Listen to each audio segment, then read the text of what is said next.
Hi everyone, welcome to MB Pathshala. Hope you're doing well.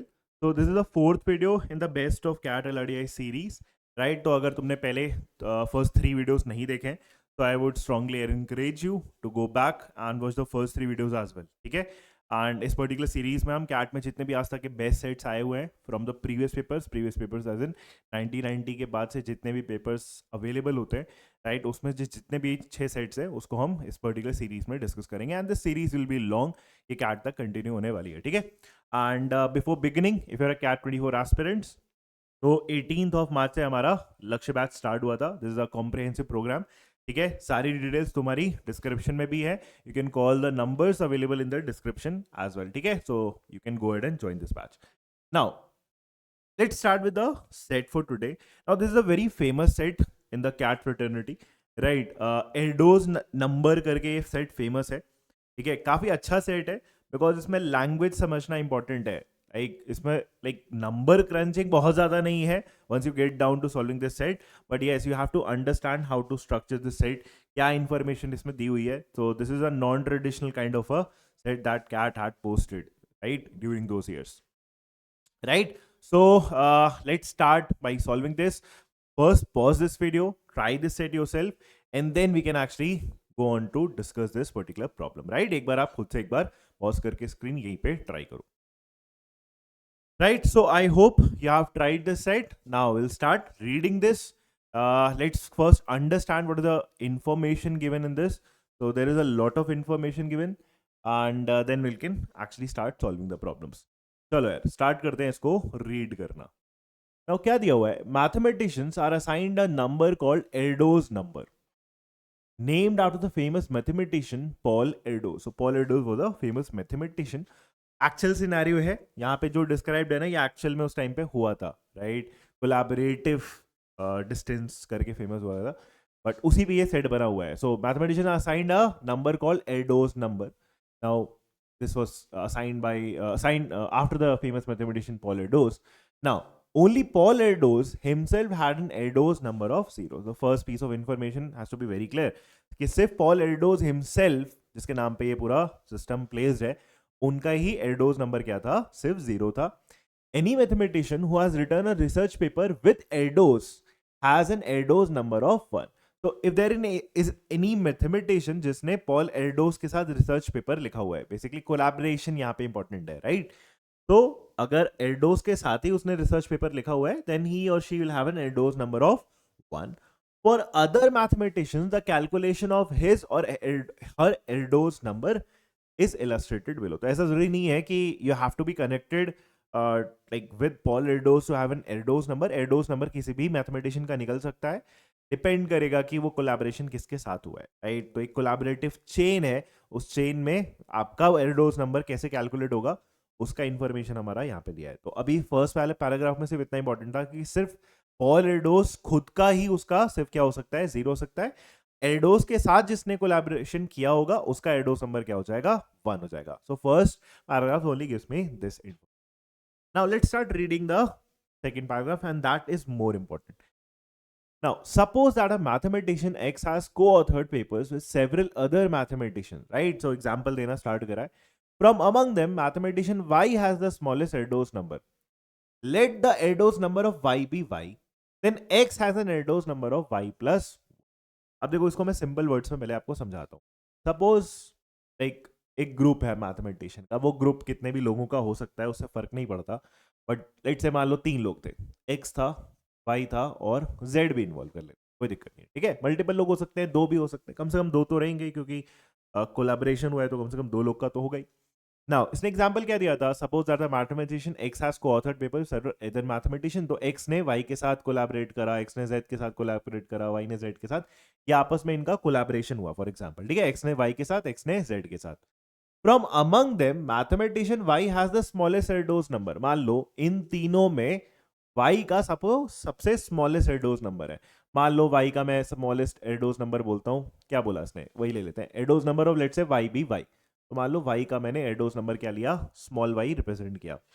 इसने फिर ये बोला है then X has an Erdos number of Y plus 1. तो अगर X ने Y के साथ करा और X ने Z के साथ करा, इन सब में Y का जो एर्डोस नंबर है लेट्स से ये सबसे स्मॉलेस्ट है, लेट्स कॉल दैट y, तो x का जो एडोस नंबर बन जाएगा वो क्या बन जाएगा, y plus, right. I hope this is clear to everyone कि अगर x मल्टीपल लोगों के साथ कोलैबोरेशन कर रहा है और वो मल्टीपल लोगों में सबसे लीस्ट एडोस नंबर, मान लो किसी का लेट्स से स्मॉल y है, तो x का एडोस नंबर फिर क्या हो जाएगा, उससे एक ज्यादा हो जाएगा, दैट इज y प्लस 1 हम रिप्रेजेंट करना स्टार्ट करेंगे। Hence, any mathematician with no co-authorship chain connected to Erdos has an Erdos number of infinity. Because Erdos के सबसे closest वाले का 1 होगा, right? तो जितना आप दूर होते जाओगे ना, उतना ज्यादा आपका Erdos नंबर बढ़ता जाएगा। Erdos का खुद का सबसे smallest नंबर है, that is 0. उसके just next जो connected होगा, उसने जिसके साथ कोलैबोरेशन करा होगा उसका 1 था, जो फर्स्ट पैराग्राफ में दिया था। बट बियॉन्ड दैट बाकी लोगों का बेसिकली कोलैबोरेटिव जो लाइक डिस्टेंस, एक तरीके से एडोस से जितनी दूर होते जाएंगे उतना एडोस नंबर इंक्रीज होता जाएगा। ठीक है, तो ये सिंपल चीज समझाई हुई है, एक एक्चुअल में क्लैरिटी देना चाह रहा है। But even if like you don't read this, बस तुम इतना समझ जाते हो कि अगर दो लोग हैं उसमें लीस्ट वाला अगर मान लो y है, तो जो दूसरा वाला पर्सन होगा जो उसके साथ कोलैब करेगा उसका हमेशा उसके लीस्ट वाले वैल्यू से एक ज्यादा होगा, तब भी काम चल जाएगा अपना। ठीक। Now, in a 7-day long mini conference organized in memory of Paul Erdos, a close group of 8 mathematicians, so we'll have 8 people involved. Let's call them A, B, C, D, E, F, G, and H. Discuss some research problems. At the beginning of the conference, A was the only participant who had an Erdos number, who had infinite Erdos number, right? A का infinite था, तो A सबसे दूर रहा होगा ना.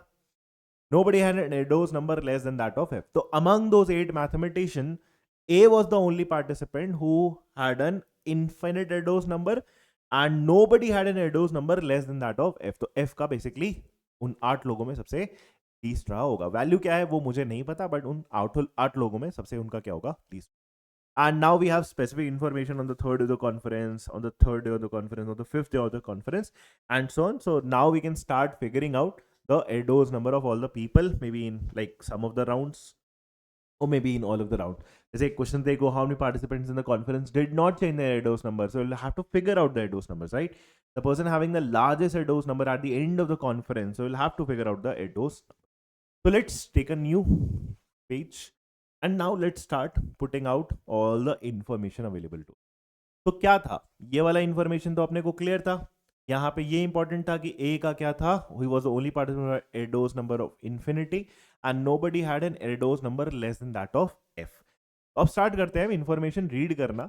तो on the third day of the conference F co-authored a paper this and at the end of third day यहाँ पे भी है on the fifth day. तो बेसिकली लाइक 3 दिन की बात हो रही है यहाँ पे, राइट। यहाँ पे 3 दिन इन्वॉल्व होंगे। एक तो मैं भी इनिशियल लिख सकता हूं, and eight the end of third day हो रहा होगा, and eight the end of fifth day कुछ हो रहा है। तो 3 रोज हम बना लेते हैं, राइट। और यहाँ पे टोटल मेरे को क्या इन्वॉल्व करना है, 8 लोगों को इन्वॉल्व करना है। सो 1 2 3 4 5 6 7 and 8. So we have a total of 8 people.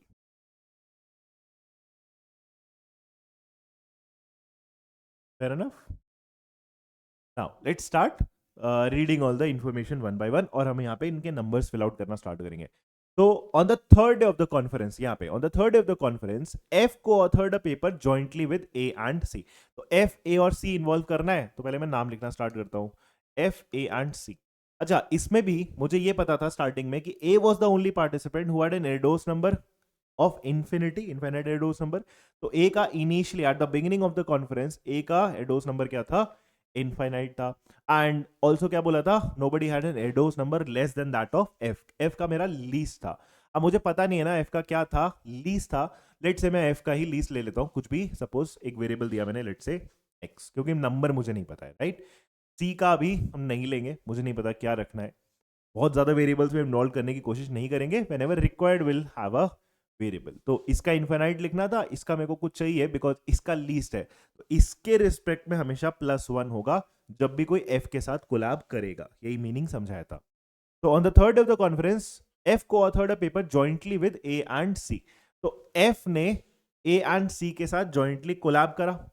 तो थर्ड डे के एंड में होगा क्या, F का जो लीस्ट था वो तो सेम ही रहेगा, उसका चेंज नहीं होगा, X का X ही रहेगा। बाकी जो लोगों को था वो जो एग्जांपल स्टार्टिंग में समझाया था, बाकी जो ए एंड सी होगा उनका एफ के रिस्पेक्ट में क्या हो जाएगा, एडोस नंबर एक्स प्लस वन हो जाएगा। तो ए का भी अब क्या हो जाएगा, एक्स प्लस वन, और सी का भी क्या हो जाएगा, x plus. I hope this is clear to everyone. Starting में समझाया था अगर मल्टीपल लोग कोलैब कर रहे हैं, अमंग दोज से लीस्ट क्या है, एक्स है, तो बाकी लोगों का एडोस नंबर क्या हो जाएगा, x plus. I hope that is clear to everyone. ना और क्या दिया हुआ है, this reduce the average Erdos number of the group of 8 mathematicians to 3। मतलब ये चेंजेस होने के बाद, थर्ड डे पे चेंजेस होने के बाद, जो भी पॉसिबल चेंजेस हैं, थर्ड डे पे चेंजेस होने के बाद जो 8 लोगों का एवरेज एडोस नंबर है वो क्या हो गया, 3 हो गया। तो एवरेज इज 3, कितने लोगों का, 8 लोगों का। तो 8 into 3 would give me the sum of all the Erdos number at the end of day 3। I hope this is clear. 8 लोगों का एवरेज रिड्यूस होके 3 हो गया। इसका ये मतलब हुआ कि जो थर्ड डे के एंड पे ओवरऑल एडोस नंबर का सम आएगा, समेशन आएगा, वो क्या आएगा, 8 इंटू 3 दैट इज 24। तभी एवरेज आपका 3 आया होगा। तो 24 मेरा एवरेज, सॉरी, एडोस नंबर का मेरा क्या है, सम है। Now the Erdos numbers of B D E G N H, the remaining 5 people, क्योंकि 3 नाम तो तुम लिख ही चुके हो 8 में से, एफ ए एन सी। उसने क्या बोला, the Erdos number of B D E G N H remain unchanged with the writing of this paper. मतलब और कोई चेंजेस नहीं हुए हैं, सिर्फ थर्ड डे के एंड में चेंजेस किसके होने थे, तुम्हारे एफ ए और सी का। बाकी जो लोग हैं उनके मेरे चेंजेस यहाँ पे नहीं हो रहे हैं। B D E G N H का एडोस नंबर क्या रहेगा, सेम रहेगा। अब किसका लिख सकते हैं क्या, अभी नाम छोड़ो दो, B D E G H है स्टार्टिंग में, उसको फिलहाल हम रहने देते हैं। बाकी इंफॉर्मेशन और देखेंगे, फिर हम डिसाइड करेंगे कि इसको कहाँ पे लिखना है। बट रिमेनिंग जो आपके 5 लोग हैं उसका एग्जैक्ट कॉपी पेस्ट हमें यहाँ पे करना है, राइट। ये पॉइंट दिया हुआ है। Further, no other co-authorship among any 3 members would have reduced the average Erdos number of the group of 8 to as low as 3। अब देखो ये थोड़ा सा इंपॉर्टेंट पॉइंट है समझना। एक्चुअली में ये बोलना चाह रहा है कि ये तीनों का जो कोलैबोरेशन हुआ, इससे मतलब इससे ज्यादा मेरा एवरेज एरडोस नंबर रिड्यूस नहीं हो सकता, right. No other co-authorship among any 3 members would have reduced the average Erdos number of the group of 8 to 3, to as low as 3। मतलब 3 से ज्यादा और कम नहीं हो सकता था अगर मैं किसी भी 3 का और ग्रुप बनाता। अब एक चीज समझना, ये जो 3 का ग्रुप हुआ, इसमें एफ का तो चलो सेम ही है ना, एक्स का एक्स रहा। एवरेज आपका ड्रॉप हो रहा है, मतलब ओवरऑल 3 लोगों का सम ड्रॉप हो रहा होगा, तभी तो एवरेज भी कम हो रहा होगा। टोटल मिला के इन तीनों का जो सम है वो जितना ज्यादा रिड्यूस होगा उतना ही एवरेज भी रिड्यूस होगा। एफ का तो लीस्ट है, उसका तो सेम ही रहेगा हमेशा। नाउ ए का हमें दिख रहा है कि सबसे ज्यादा रिड्यूस हुआ होगा, क्योंकि ए का इनिशियली इनफाइनाइट था, इनफाइनाइट से वो एक्स प्लस वन पे आया, तो काफी रिड्यूस हुआ, क्योंकि अकेला ए ही था जिसका इनफाइनाइट था और किसी का इनफाइनाइट तो था नहीं। तो ऑब्वियसली इनफाइनाइट से एक्स प्लस वन आ रहे हैं, तो मैक्सिमम रिडक्शन ए ने तो अपना दे दिया पॉसिबल। अच्छा, अब सी का अगर मैं ये सोचना स्टार्ट करूं कि सी का क्या रहा होगा, तो मे बी मैं नंबर ना बता पाऊं, बट मेरे को ये क्लियर है as compare to the other 5 people, अगर मैं सी को देखूं तो सी का ना 5 लोगों से सबसे ज्यादा रहा होगा, तभी उसका वैल्यू एक्स प्लस वन पे ड्रॉप हुआ, तो उसने मैक्सिमम चेंज दिया है। तो वो मैक्सिमम चेंज या मैक्सिमम डिक्रीज तभी दे पाएगा ना जब उसका इनिशियली सबसे ज्यादा रहा हो as compare to these 5 people. आई बात समझ में। अगर ये 5 में से किसी का भी इनिशियल फेज में सी से ज्यादा रहा होता और उसने कोलैब करा होता एफ के साथ, तो उसका भी एक्स प्लस वन हुआ होता। जैसे मान लो एग्जाम्पल के लिए सी का, मान लो एग्जाम्पल दे रहा हूं, मान लो 8 है इनिशियली और किसी पर्सन का 10 है। अब मान लो ये एक्स की वैल्यू फॉर एग्जाम्पल के लिए 3 है, तो 3 प्लस 1 पे आएंगे ना दोनों, दैट इज 4 पे, तो ये 8 से 4 आएगा, लेकिन वो 10 से 4 आएगा ना। तो यहां ड्रॉप तो 4 का है, बट यहां ड्रॉप तो 6 का है ना, ज्यादा ड्रॉप है, तो ज्यादा ड्रॉप होता तो एवरेज भी आपका क्या होता, ज्यादा से डिक्रीज होता। तो फिर ये स्टेटमेंट कॉन्ट्रडिक्ट कर जाता। तो इसने बोला है कि ये तीनों के अलावा और किसी भी 3 के पेयर से जो एवरेज है वो 3 से ज्यादा से डिक्रीज नहीं कर सकता था। मतलब as compare to the remaining 5 people, C का इनिशियली सबसे ज्यादा रहा होगा, ये मैक्सिमम रहा होगा out of the 6 people, right. I hope this is clear to everyone. ये छोटा सा पॉइंट है, इसका हम ध्यान रख सकते हैं। Now let's move on further. अब क्या दिया हुआ है फर्दर, ये हो गया, ठीक है, this first point was completed. Now let's move to the second point. At the end of the third day, again third day की बात कर रहे हैं, at the end of the third day 5 members of this group had identical ADOS number while the other 3 had ADOS numbers distinct from each other. Now let's focus on this. एक अच्छा clue है, ये कह रहा है at the end of the third day, यहीं पे at the end of the third day 5 members of this group had identical ADOS number while the other 3 had distinct. अब तुम थर्ड डे पे नोटिस करोगे तुम्हारे पास 5 वैल्यूज लिखने बाकी है, तो अब तुम सोच सकते हो यार हो सकता है ये पांचों हमारे इक्वल रहे हो, लेकिन प्रॉब्लम है ये पांचों तो इक्वल हो सकते हैं, लेकिन इसने ये भी बोला है कि 5 इक्वल रहेंगे और बाकी तीनों आपस में डिस्टिंक्ट रहेंगे, राइट, डिस्टिंक्ट होने चाहिए। इसका मतलब यहां पे अगर नोटिस करो तो यहाँ पे ऑलरेडी आपस में इक्वल है ना, तो अगर ये इक्वल है तो अब हम ये नहीं बोल सकते कि ये पांचों आपस में इक्वल है, क्योंकि ये पांचों अगर इक्वल अलग से हुए तो ये 3 आपस में डिस्टिंक्ट होने चाहिए थे ना, बट ऐसा तो नहीं है क्योंकि ये दोनों आपस में क्या है, इक्वल है। And hence I can actually conclude कि जो मेरी वो 5 इक्वल वैल्यूज हैं उनमें x+1 ही आपका 5 बार आएगा, x नहीं आ सकता because x has to be the least one, x से ज्यादा लाइक किसी का लीस्ट नहीं हो सकता, right, x has to be the least one, तो बाकियों का नहीं होगा, ठीक है, f का लीस्ट है, बाकी लोगों का उससे ऊपर ही होगा, तो x+1 ही जो वैल्यू रिपीट हुई है यही एक्चुअली 5 बार मेरे पास आनी चाहिए थे। तो now I can actually go and से कि x+1 मेरा 2 बार ऑलरेडी आ चुका है, x+1 x+1 x+1, ये x+1 मेरा टोटल थर्ड डे के एंड में 5 टाइम्स दिखेगा, और इसके बाद तो मेरे पास कोई रिलेशन नहीं है, तो इसका और इसका मुझे अभी फिलहाल नहीं पता, तो मे बी मैं लेट से यहाँ पे इसमें लेट से y डाल देता हूँ और यहाँ पे मैं z डाल देता हूँ। This is the situation we have currently, right, x 5 बार x+1, एक बार y डाल दिया और एक बार मैंने z डाल दिया। अभी मैं कोशिश नहीं करूंगा बिकॉज ये 3 वेरिएबल के फॉर्म में तीनों को ऐड करके सर 24 लिखने में पॉसिबिलिटीज में भी ज्यादा आ जाएंगी, फिलहाल अभी उसको हम ट्राई नहीं कर रहे हैं, will read further, right. Second point is also done. अच्छा, next, on the 5th day E co-authored a paper with F which reduced the group's average ADOS number by 5। अब यहाँ पे 2.5 और by 0.5 में फर्क है।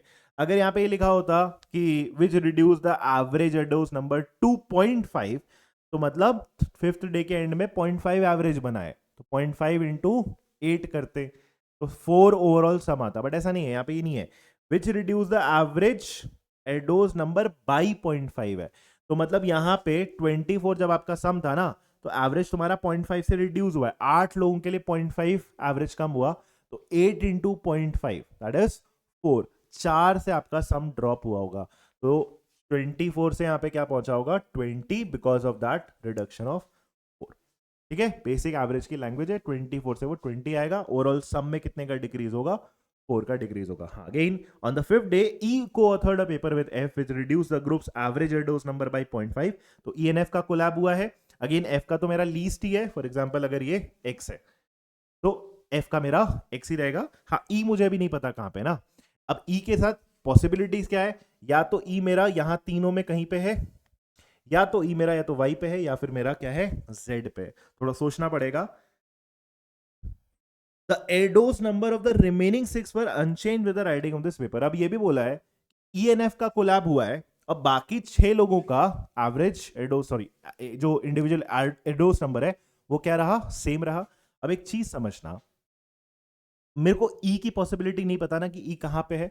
अब देखो, अगर E मेरा ये x+1 में हुआ, मतलब ये तीनों में से कहीं पे भी आप E लिख सकते हैं, बट अगर x+1 को E बिलोंग करता है तो कुछ ना कुछ प्रॉब्लम आ सकती है। क्या प्रॉब्लम आ सकती है, क्योंकि इसने बोला है कि बाकी लोगों का तो सेम हुआ, वो E एंड F के कोलैब की वजह से ही 4 का डिक्रीज हुआ, और F में भी हमें पता है कि वो डिक्रीज तो हो नहीं रहा है, तो E की ही जो वैल्यू है वो हमारी 4 से डिक्रीज होगी। आई hope this is clear. E की जो वैल्यू होनी चाहिए एडोस नंबर की वो 4 से डिक्रीज होगी, तभी आपका सम भी 4 से डिक्रीज क्या होगा, because nothing else is actually going to change.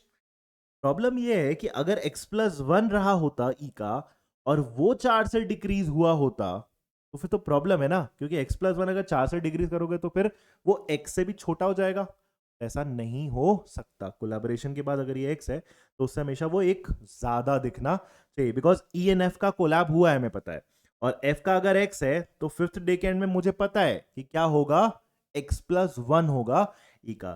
तो ये x+1 से x+1 नहीं रह सकता ना, बिकॉज उसका 4 का ड्रॉप होना है, and hence I can conclude कि मैं ये x+1 में वो e को अलॉट नहीं कर रहा, मैं उस e को कहीं पे भी इन दोनों में कहीं डाल सकते हैं, क्योंकि अल्टीमेटली तो वेरिएबल ही है। तो e को लेट से मैंने यहां डाला, तो अब इसका कंक्लूजन समझना, मैं ये बोल रहा हूं कि फिफ्थ डे पे f का अगर x है और e ने f के साथ कोलैब करा है, तो e का भी क्या रहेगा, x+1 रहेगा फिफ्थ डे के एंड में। Now the whole point is कि ये जो एडोस नंबर है ये कितने से डिक्रीज होना चाहिए था, 4 से डिक्रीज होने के बाद x+1 बनना चाहिए था, हेंस पहले 4 ज्यादा रहा होगा। तो I just quickly remove this y from here, और मैं क्या लिख सकता हूं, अगर यहाँ x+1 है तो 4 ज्यादा रहेगा, ये क्या हो जाएगा x+, राइट। आई होप ये सबको समझ में आया, बिकॉज और कोई नंबर चेंज नहीं हो सकता था, यही चीज बस 4 से डिक्रीज होनी चाहिए, और ये इससे x+1 के साथ रिलेटेड होना चाहिए, बिकॉज इसका और इसका कोलैब हुआ है, उसका लीस्ट है x है, तो इसका x+1 डेफिनेटली दिखेगा 50 के एंड में, और ये x+1 4 कम होने के बाद में आना चाहिए।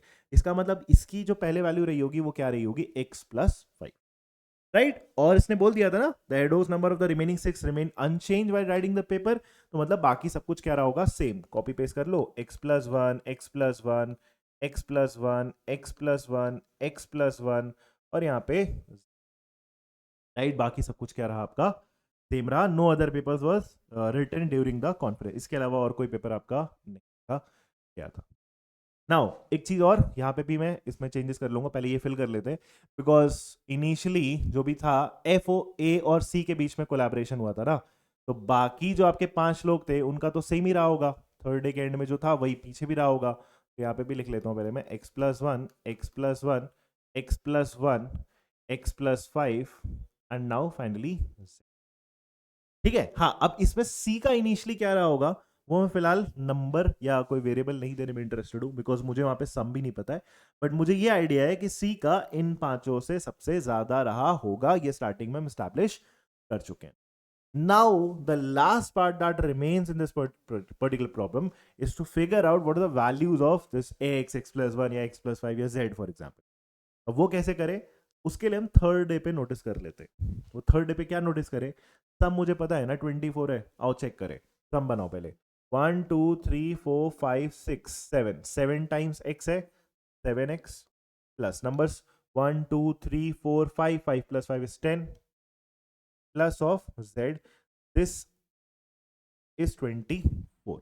अब यहां से x एंड z की पॉसिबल वैल्यूज निकालेंगे, right. May be possible values में कोई एक ही वैल्यू आए। 7x plus z is actually equal to 14। अब इस इक्वेशन पे थोड़ा सा फोकस करेंगे तो आपको समझ में आएगा कि x और z की एक ही यूनिक कॉम्बिनेशन पॉसिबल ही है। क्यों, जैसे 7 का मल्टीपल होना है ना और 14 टोटल सम बनना है। देखो सबसे पहली बात, x को तुम जीरो तो डाल नहीं सकते, इसने मना कर रखा था, only Paul Erdos himself had an Erdos number of 0, तो x और z में से कोई भी तुम्हारा 0 नहीं आ सकता।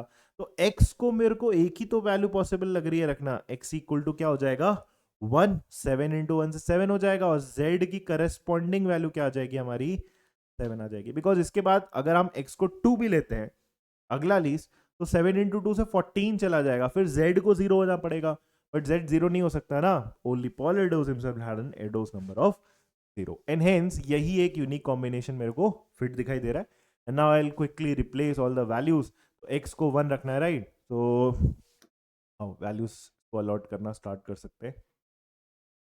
तो x इक्वल टू 1 1, ये 1 हो गया, ठीक है। उसके बाद ये 2 2 2 2 2, यहाँ पे भी ये 2 2 2, यहाँ पे ये 2 2 2 2, ये हो गया। अब यहाँ पे बाकी वैल्यूज x+5 का मतलब क्या हो गया, यहाँ पे 6 हो गया, ये भी क्या हो गया 6 हो गया, और यहाँ पे 4 से रिड्यूस करके ये भी हमारा 2 ही रहा, ठीक है। और क्या यहाँ पे z की वैल्यू क्या है हमारी 7, सो this is 7 this is 7 this is fair enough. तो ये सारी वैल्यूज हमारी फिगर आउट हो गई है, ये इन्फिनिटी है। सी का इनिशियली बस मैं ये बोल सकता हूँ कि 7 से भी उसका ज्यादा रहा होगा, अब वो कितना होगा वो चीज मैं यूनिकली फिगर आउट नहीं कर सकता, मे बी वो हमारे लिए इंपॉर्टेंट भी नहीं है। and now we can actually go ahead and solve all the problems from, right? So I hope सबको समझ में आया है. Let's take a look at the problems quickly. How many participants in the conference did not change their ADOS number during the conference? Right? किन्होंने change ही नहीं किया, right? At the end of the third day, at the end of the fifth day, किसका change ही नहीं हुआ? तो for example, अभी मुझे पता है कि F का change नहीं हुआ है, A का change हुआ है, definitely infinity से x plus 1 पे पहुंचा, C का भी change हुआ है, right? इस person का change नहीं हुआ है, चाहे वो जो भी है, इसका भी change नहीं हुआ है, इसका भी change नहीं हुआ है, नाम कौन है, किसको अलॉट करना है, वो इतना इंपॉर्टेंट नहीं है. ई का मेरा डेफिनेटली चेंज हुआ है, एक्स प्लस 5 से एक्स प्लस 1 पे आया है, और ये जेड का ये जो जेड वैल्यू लिखी जिसमें 7 है, जिस भी पर्सन का है उसका भी चेंज नहीं हुआ है. तो total of 5 people did not change their Erdos number during the conference. तो 5, right? Fourth option that is 5.